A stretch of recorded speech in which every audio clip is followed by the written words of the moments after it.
कहाँ क्या बना है, कहाँ क्या बना है। उनके जीवन का लक्ष्य यही होता है कि भाई खाना है बस, कैसे भी सब कुछ खा जाए। कोई सी भी आप बात छेड़ो, वो खाने की बात चालू कर देंगे। कल क्या खाया था, कैसे बनाया था, क्यों बनाया था, किसने बनाया था, इतना स्वादिष्ट है। उनके दिमाग में वही चीज चलती रहती है। तो इसको आप ऐसे समझ लीजिए, कुछ लोग खाने के लिए जीते हैं, कुछ लोग जीने के लिए खाते हैं।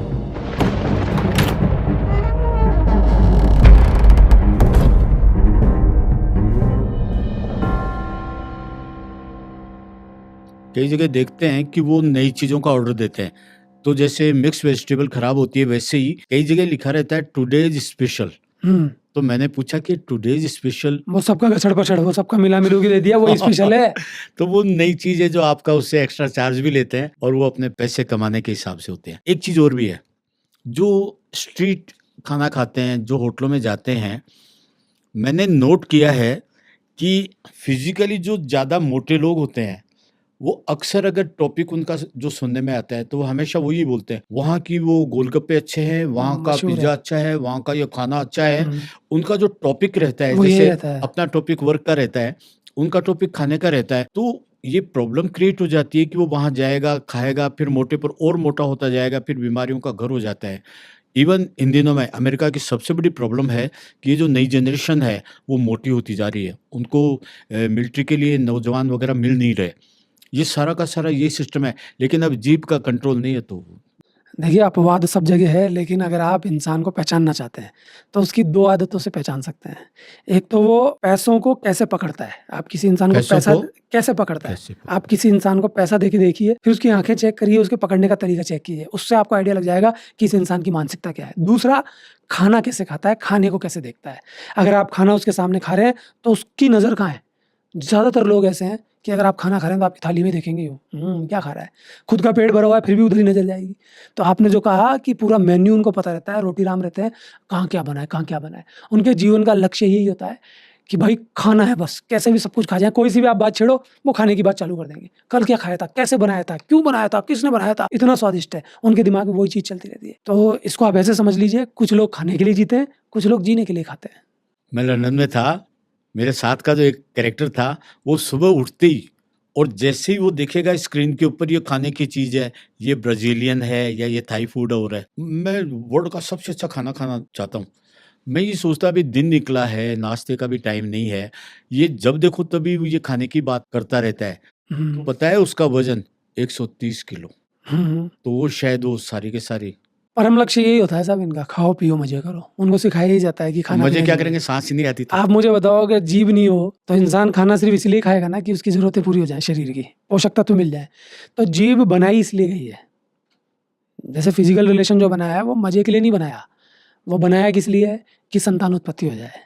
वो उस चीज़ की सूचना देती है। ऐसे तो मिलेगा ही नहीं कोई कि वो सूचक ही तो है। ऐसे जीभ सूचक है कि अंदर कुछ डालना है। आप समझने की कोशिश कीजिए कि जीभ भी सूचना देती है कि हमको कुछ खाना है। अगर टेस्ट नहीं रहेगा ना, तो आधी जनता तो खाना ही नहीं चाहेगी, छोड़ देगी वो। उसके टेस्ट रहता है तो वो खाती है। तो टेस्ट के बहाने जीवनोपार्जन हो जाता है और वो चीज़ मज़े के कारण संतान उत्पत्ति करवा देती है कहीं न कहीं। कितनी ही आप ताकत लगा लें, कितना ही आप प्रिकॉशन ले लें, आप खाना भी खा पाते हैं और आप फिज़िकल रिलेशन भी बना पाते हैं। एक छोटे से वर्ड में सारी दुनिया आ जाती है कि आप खाने के लिए ज़िंदा हैं या ज़िंदा रहने के लिए खाते हैं। तो ये जो जीभ का स्वाद है, लेकिन अनमोल कितनी भी बात कर लो, कुछ भी कर लो, जब स्वादिष्ट खाना सामने आता है, तो आदमी छोड़ नहीं पाते। तो ये नेचर की भी तो कहीं कमी होगी।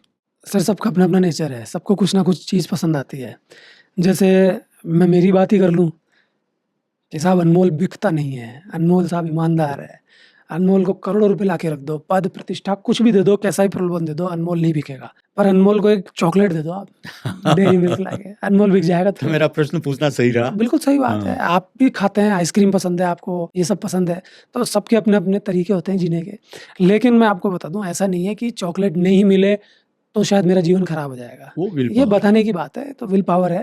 पर मैं समझता हूँ कि हमें अपने शरीर का ध्यान खुद रखना चाहिए। अपने आप में ही पता होना चाहिए कि मैंने कितना खा लिया। फिर भी शरीर तो जाएगा, आप कितना भी ध्यान रख लो ये तो जाएगा। लेकिन अपने आप में ही कूड़ादान बना लेना, खुद ही चला के, तो खुद ही चला के खराब करेंगे तो ये नौबत तो आएगी। तो टेस्ट बड का भी ध्यान रखें और शरीर का भी ध्यान रखें, सफाई का भी ध्यान रखें, सब मज़ा हो जाएगा फिर। एक प्रश्न और, वो ये कि इन दिनों में डायबिटीज़, कैंसर, बीपी कम ज़्यादा, पैरालिसिस बहुत सारी बीमारियाँ कॉमन हैं। क्या ये होटलों में या घर के खाने में जो आप बता रहे हैं, उन चीज़ों से रिलेटेड है? देखिए, मैं कोई डॉक्टर तो नहीं हूँ, लेकिन आप जिस भी डॉक्टर से बात करेंगे या वैद्य से बात करेंगे, तो वो यही कहेंगे कि ज़्यादातर जो बीमारियाँ हैं ना, वो हमारी दिनचर्या पे बेस्ड हैं, हमारे खान-पान पे बेस्ड हैं। तो यही बात खत्म हो जाती है कि बीमारियाँ आती नहीं है एकदम से, वो लाई जाती हैं धीरे-धीरे। तो जब धीरे-धीरे वो लाई जा रही हैं, तो उन बातों का ध्यान रख लो ना जिनके कारण वो आ रही हैं। फिर भी मैं आपको कहूँगा, अगर सांसारिक दुनिया की बात ही ना करें, अगर आध्यात्मिकता की बात करें, तो देखो साहब, शरीर तो जाएगा। आप शरीर को कैसे भी नहीं बचा सकते, थोड़े दिन बचा सकते हैं। तो इसलिए तो कहावत है कि अपनी जीभ का भी ध्यान रखें।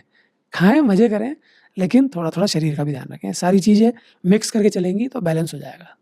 तो आप हमारे दर्शकों को क्या बताना चाहेंगे कि घर का खाना, होटलों में जाना, हमने सारी बातें की, आप क्या मार्गदर्शन करना चाहेंगे? मार्गदर्शन यही है कि जाना चाहिए होटल्स में, बाहर भी जाना चाहिए, दुनिया बहुत बड़ी है, टेस्ट का भी ध्यान रखना चाहिए। लेकिन ये समझना चाहिए कि हमारा शरीर किस सिद्धांत पे काम करता है।